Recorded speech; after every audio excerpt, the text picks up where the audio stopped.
What is up, everybody? Welcome to Music Deconstructed. This video, I'm going to try to make as short as possible because nobody wants to listen to me talk about nothing for an hour. So let me just get right to it. This video is going to be on how I track my guitars. Everyone's got a different way of doing things. Everybody has their own method. I'm sure this applies to everything, but in the world of audio, recording, production, engineering, all that stuff, people can be dicks. Everyone's got their own way of doing it, and everybody's way is always correct. So I try not to follow that philosophy. I tend to think that we all work with what we have. Some of us have, studio time. Some of us have a spare room in the house that we loosely sound treat, and we do the best that we can with it. So I guess my whole point with that is you use the tools that you have. With this video, this is my method. I do really quick want to get into the different types of recording. What a lot of people do, the ideal way for a lot of people is to record directly from an amp. Okay, so you take your microphone, you put it in front of your amp, whatever amp it is, you put it in front of the speakers, and you record the amp, and you print the amp sound onto your session, whatever you're using, whether it's Pro Tools, Sonar, Logic, Pro X, Reaper, Fruity Loops, if they have audio options. I'm not sure if they record audio there. Reason, you get the idea. And so then you get this printed sound onto your track. And what I mean by printed is once the guitar is recorded, once it shows up right here, you'll see the waveform, and then when you play it back, you're going to actually hear that distortion on the track. Another method of recording is actually using a plugin like Amplitube, a Bias FX, Guitar Rig 5. There's plenty of guitar plugins, and what you do is in whatever DAW that you're using, you instantiate the plugin onto the track. So what ends up happening is your guitar signal gets recorded dry, and the plugin, the dry signal feeds through the plugin back into your speakers. So what you're hearing with the plugin instantiated is you're hearing the distorted sound or whatever effect you're using for that plugin emulation. But either way, at the end of the day, you see the dry guitar signal. So if you disable the plugin, you're going to hear just your dry guitar tone. So it goes without saying that there's an obvious difference between the dry recorded signal and the printed recorded signal, let's say from a guitar amplifier through the microphones. So, and of course I have two different pairs of tracks here loaded up. I have the blue tracks and I have some yellow tracks, which you'll see why I did this in a second. I also have a spare track right here, which I'll also get into in a second. But for right now, just know that there are those two ways of recording a signal. I mean, this can apply to anything. This can apply to a bass guitar or a bass as well. So, but again, this video being about guitar tracking, we'll stick with guitars. Now, what I do, and what a few people do, I have what's called an 11-rack guitar processor. There are other things like this. There's the AXFX2, and there's also the Kemper profiling amp.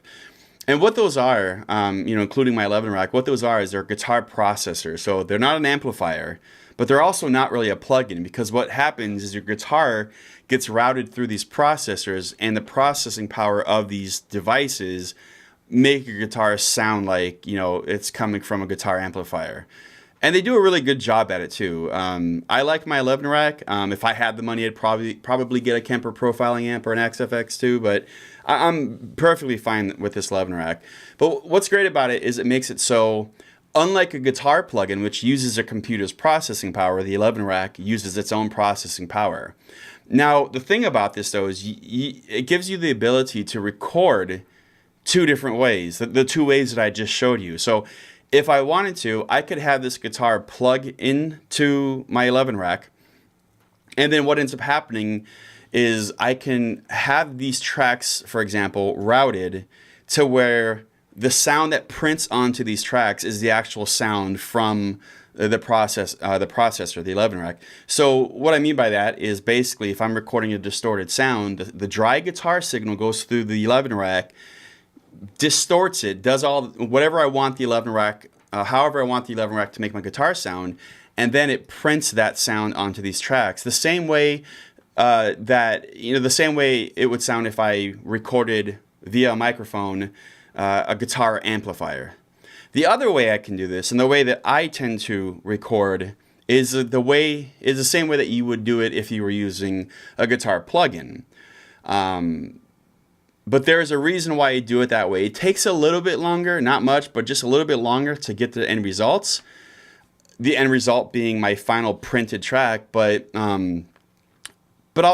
me explain why I do it the way I do it. So the way I do it is I will record the guitar dry signal. So meaning I have these blue tracks, for example, routed. So, excuse me. So when I record, I'm only recording the guitar's dry signal, even though it's still going through my 11 rack. And what ends up happening is before I record the dry signal, I still want to hear the distorted sound. I just don't want to record the distorted sound yet. So this red track right here is going to be my monitoring track, meaning I'm going to hear the 11 rack through this track right here, through this red track. And so I route this track in a way, so in the case of my Pro Tools and the way I have everything set up in my device, you see my 11 rig left and right. So again, I'm not recording through this track, but I'm using this track to listen to what the end result's going to ultimately be. With these two tracks up here, I'm having the 11 rack pick up the dry signal, which is the guitar in signal, and I'm recording, like I said, the dry sound right here. Now, when I do that, the reason why I do it, and if I'm being honest, is I'm a lazy guitar player, meaning I never got good at playing guitar solos, and I never really took the time. I mean, I used to be better than I am now, but nowadays my brain is more focused on composing more than anything else. I'd rather be a better composer. I'd rather write better songs. So a lot of times what I end up doing is I'll doodle on my guitar, find a sound that sounds really cool, and then I record that. And oftentimes, as I'm writing a song, things happen so fast that I don't want to sit back for 6 hours to get a guitar so perfect that I can just nail it on the first take. So what I end up doing is I spend less than a few hours, and I get the guitar, I get the riff or whatever I'm trying to do to sound good enough, and I record that dry signal. What Pro Tools allows me to do is it allows me to turn the audio into elastic audio, meaning I can stretch the audio and do whatever I want with it. And so what I end up doing is recording the dry signal onto these two tracks, turning them into elastic audio, and then if I'm off a note, like if I was a little bit behind or ahead of the beat, I end up taking that audio and putting it to where it's on the beat. And then, actually, let me go on a rabbit trail here. Let me stop right where I was at right there, because I want to explain another thing to you. Generally, when recording guitars, no matter what method you use, you want to record the guitar on this track, for example, and then you want to record the same guitar riff on this track. This is if you're writing a rhythm guitar track. And then what you end up doing is you pan the guitars left and right. And what that does is it opens up the sound. So instead of having like a mono track, now you have a stereo track. And what happens is the inconsistencies between the two takes gives you this wall of sound. It opens up everything. And I'll get into that when I'm going to do a video that's going to be part of this video, but I'm going to have to record it separately, where you're going to see, or rather hear, how a mono, when you spread the two tracks apart, how it actually just opens up your sound and makes it awesome.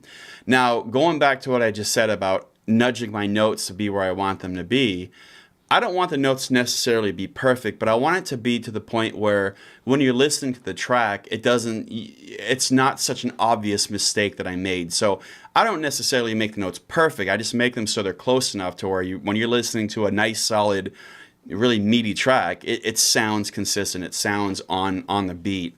It doesn't sound as sloppy. So what I end up doing, though, is once I record the dry signal here, I won't get into how I do it because, again, everyone's got their own setup. Everyone's got their own way of doing it. I end up rerouting this signal to go through my 11 rack. I reroute the dry signal to go through my 11 rack right here. You can see I already have it at the reamp settings. I'll put it back to the guitar. And then I reprint that newly edited dry signal onto this track. So at the end of the day, I'm still left with the distorted sound printed onto these tracks. I just go about it in a different way. It takes a few extra minutes, but at the end of the day, I get the sound that I want, but I also get the tightness of that sound, so everything sounds as perfect as I can get it. Again, I want my music to sound human, and I don't always use this method, but I do for the most part because I want the listener to really enjoy and not get distracted by really bad mistakes. Of course, if it's a really bad mistake, I'll just re-record the guitar part. But anyway, what I'm going to do is I'm going to end up doing some recording, and I'm going to show you, now that I've explained to you how it works, I'm going to do two separate recordings. The first recording I'm going to do is I'm going to record my 11 rack, and I'm going to print it onto these highlighted parts right here so you can see what the print looks like. And you're going to see how, because distortion is usually a compressed sound, it's just going to be one long looking wave file. You're not going to see any transients. And you're going to understand why it's a lot harder to edit a distorted track than it is to record a dry signal. Once that part of the video is done, I'm going to interject. I'm going to say, okay, now here's the second part of the video where I record the dry signal. And then you're going to see me actually record the dry signal. And I'm going to kind of silently walk you through how I take the dry signal and turn it into the dirty signal. I'm not going to fully edit the track, but I'm just going to do a little bit so you can see what I'm doing. And then that will be the end of the video. So hopefully I don't lose anybody. If you have any questions, comments, gripes, whatever, feel free to comment. Send me an email. That's fine. So yeah, here we go. I'm going to do the first example right now. And this first example is going to be me recording my guitar through my 11 rack, and I'm going to be printing that sound straight onto these tracks right here. And that's all I'm going to do. And again, pay attention to the wave file and look at, I want you to see how there are no transients really, no solid transients. And then we'll go to the next video.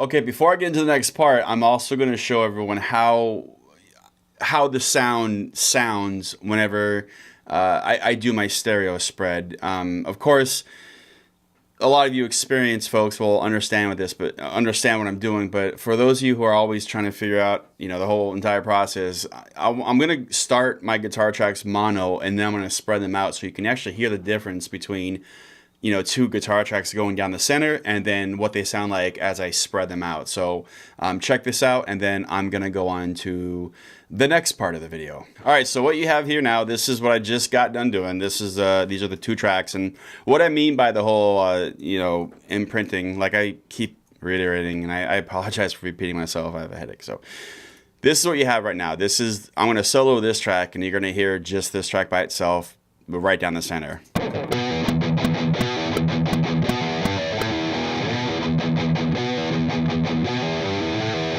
And now you're going to hear the other guitar.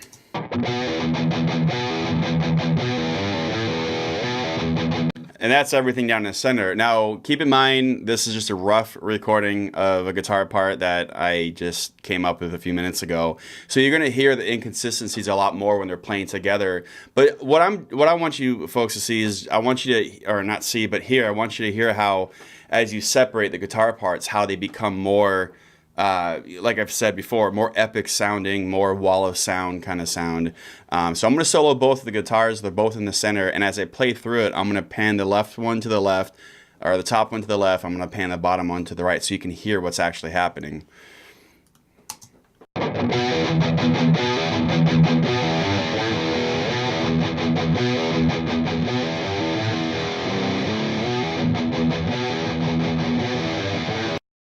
Now I'm going to do the same thing, but I'm going to play a little drum track behind it.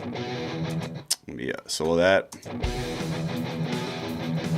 So I'm going to play it again, both guitars are center. I'm going to play it to the drum track. Again, I use Easy Drummer. for my drum tracks, and I just found a basic MIDI beat. Another thing too, I don't think I mentioned this, is the 11 rack editor. Just so you folks can see this, even though I am using a guitar processor, this isn't a plugin right here that you're seeing, but this is kind of like the software program that lets my 11 rack interact with my computer, so I can find all these different sounds. As you can see, I've created a couple myself, Jason's Heavy 1 and Jason's Heavy 2. Heavy 2 is kind of like more of a Mesa Boogie sound, whereas Heavy 1 is more of a PV sound. And what I usually do when I record is, instead of having two tracks, I'll have two versions, left and right of the Mesa, and then left and right of the PV, so I can get both of these great guitar tones and kind of blend them together. But this video isn't really about that. This is just how I do a basic tracking. So playing along with the guitar track, again, both guitars are center. I'm gonna spread them out as the video plays, so you can hear again how everything just opens up more.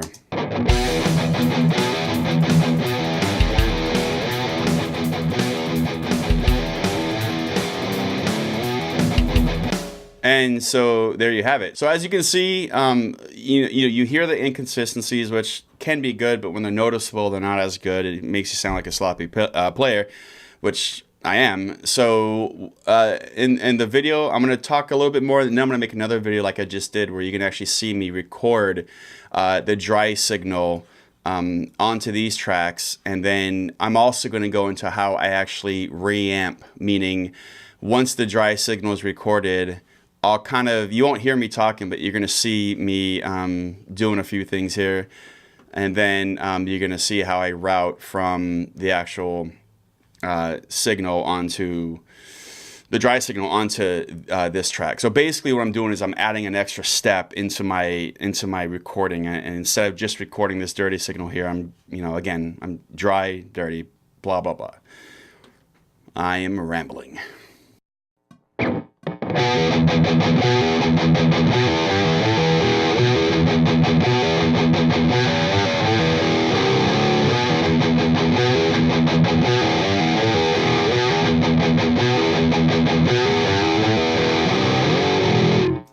And I'm going to do the same thing with the other track. The reason why is because I still need to treat these tracks as if they were, recorded separately, because when I print these onto the new tracks, I'll print this one onto one track, I'll print the new one, the new track onto its own separate track.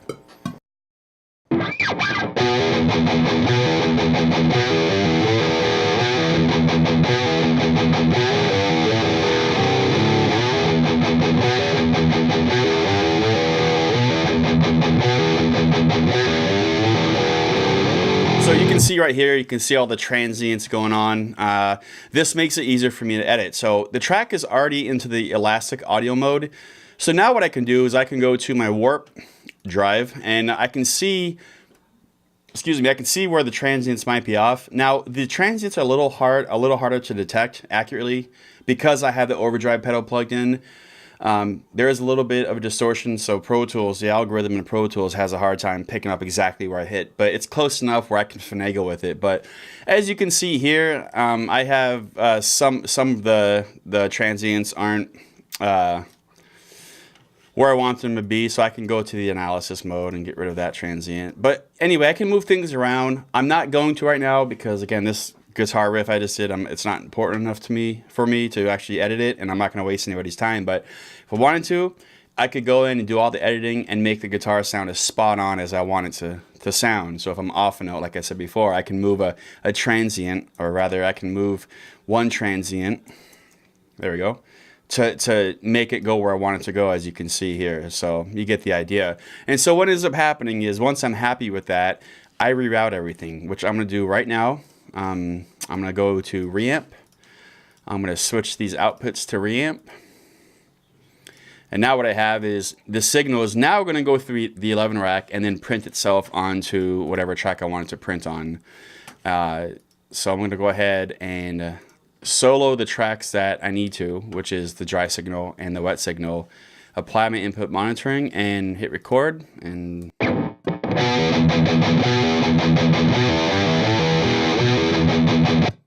And you get the idea. So now I have this dry signal just turned into this wet signal. Now, again, you could just, you know, if you have this type of setup or whatever, there's nothing wrong with recording your wet signal, your distortion onto the track. But for me, because again, I'm a lazy and bad guitar player, I like the option of actually recording dry, editing the dry, and making it so it records back into wet. And now you have this perception of me being an amazing guitar player. Yes, it's cheating, but again, like I might have touched on before, I'm not sure because I've made like 2 of these videos already, which I scrapped. I'm more interested in composing music. I'm more interested in making the song I'm working on sound good. I'm not as interested in showboating or being an amazing guitarist. That's not why I do this. I like making pretty sounds, dark sounds, whatever you want, however you want to describe it. That's what intrigues me. So I'm okay with finding an amazing guitar riff that sounds really cool to me, getting good enough at it to be able to play it. If I ever had it play it live, I'd be able to play it, but not making it so I have to be completely perfect and like everything. So I'm okay with doing it this way, but this is my method for a lot of you guitarists out there that are in the same boat that just want to write good music. And I don't have the time. I don't even have the time. That's another reason why I do it this way, because I don't want to, you know, spend 6 hours of my day off perfecting one guitar riff when I could be doing other things. So this is my method. I hope I answered questions, or I hope I piqued some interest for those of you out there that are interested in doing more of this. But yeah, I hope everything sounded and looked good. Thanks for watching.